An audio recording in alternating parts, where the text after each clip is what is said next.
Ladies and gentlemen, let's have your attention now. We're getting ready to bring to the floor none other than the queen of comedy, LaWanda. Give her a great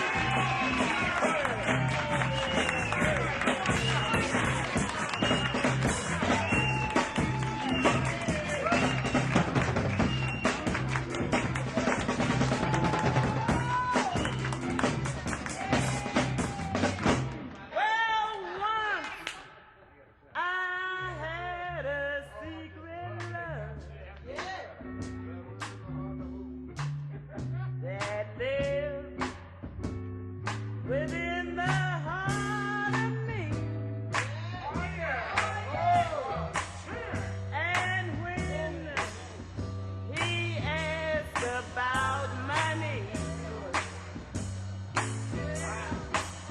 I said, to you, the ass is free.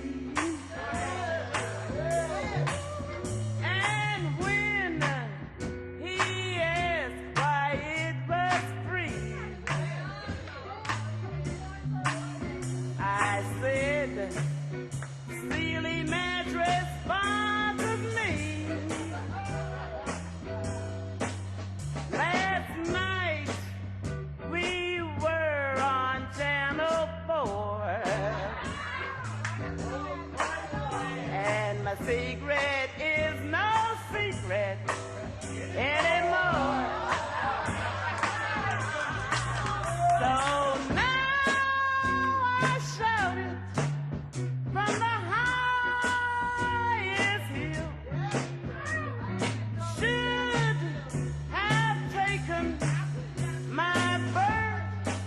control pills at last. My ass is an open door,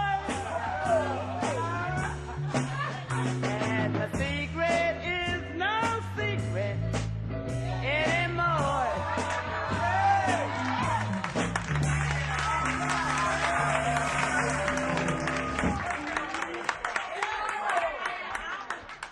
Thank you. I'm standing up here nervous as a hoe in church.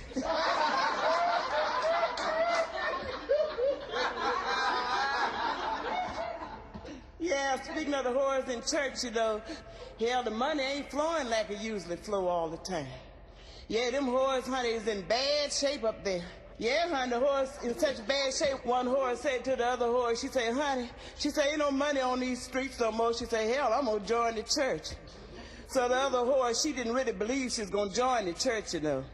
So anyway, she says, well, bitch, if you're going to join the church, I'm going that Sunday and see you join. So that Sunday, the two whores go to church. So the whore that was having such a bad time on the street, she goes up front when they open the doors of the church. You know how they do when they open the doors of the church? They say, come. And on the word come, that bitch went up to the front.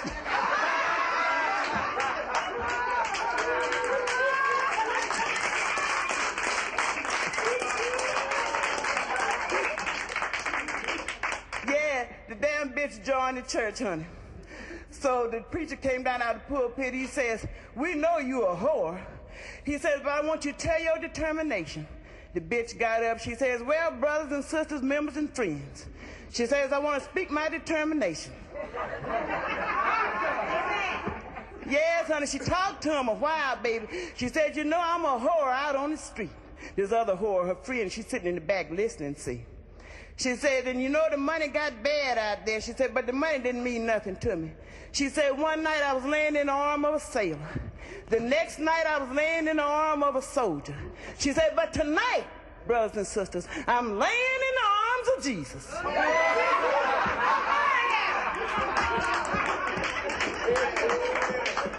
And the other whore, she jumped up out of her seat. She said, that's right, bitch, fuck them all.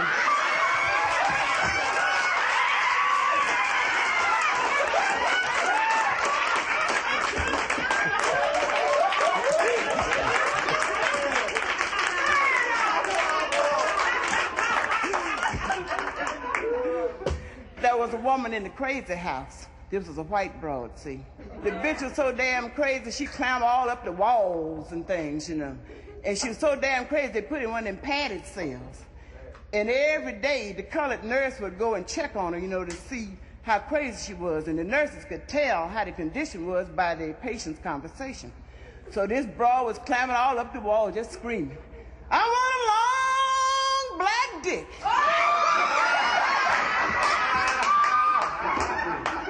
That motherfucker was climbing the walls, honey. I want a long black dick. The colored nurse say, "What did you say?" Hell, this white broad didn't make no better. She kept climbing. "I want a long black dick." Hell, the colored nurse say,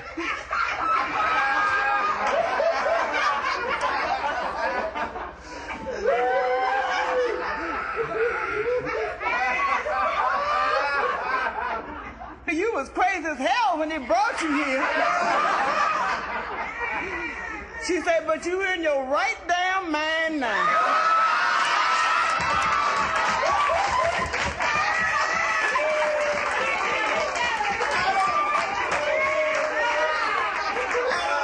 There's a man taking his son out one day in Central Park. They walking in Central Park, you know, they're strolling along in Central Park. So the boy got tired, so they decided to get on the Fifth Avenue bus and ride the rest of the way. As soon as they got on the bus, here come a broad on the bus with great big titties, honey, hanging down like watermelons. That was me. Yeah. Hanging down, honey. So the boy took one look at the woman. He said, "Hey, Dad."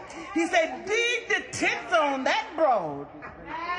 So his daddy was so embarrassed, he jerked the boy up off the bus and he went home with him. He said to his mother, "Look, what kind of upbringing is you bringing this boy up? This boy get on the bus and he embarrassed me to death. You should heard the language he was using on the bus." So his mother says, "Well, what's wrong? You should have heard the language this fellow was using on the bus. And my son, to think he's my son." So his mother says, "Listen, don't get so upset. So we will send him to a military school, and this will reform the boy. And he'll be a good boy when he comes back." The daddy said, "A military school?" So she says, "Don't worry about the money." So his daddy agreed to send him to a military school. He goes to his military school. He stays about 2 or 3 years. He comes back. He's a nice, big, tall, handsome man when he comes back. See? So anyway, his daddy says, "I'm going to take this boy out riding again and see what he does."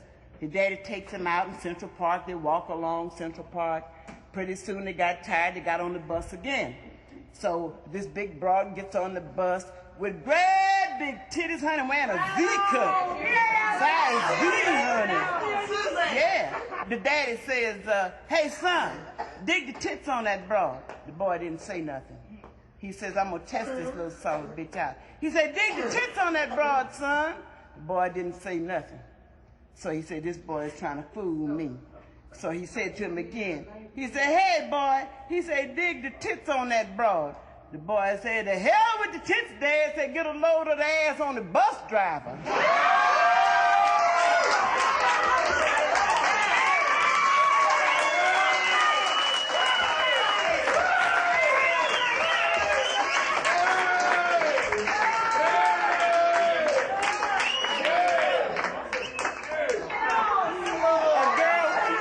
A doctor, and she wanted to be examined. The doctor says, "Well, lady," said, "I have to take your temperature through your rectum." She said, "That's quite all right with me." That hurt. So it didn't hurt her, honey. So anyway, he stuck it in her rectum, and it got good to her. So pretty soon she started hollering, "Huh? Huh, doctor? Huh? Daddy, please. Doctor, right over here, a little bit, right over to the left. Right there. Hold it, you motherfucker. Shit! Woo! Suck it to me, doctor. Oh, my God. And pretty soon it hurt a little bit. She said, "Wait a minute, Dr. Hell, that ain't my rectum." The doctor said, "No, and that ain't my thermometer either."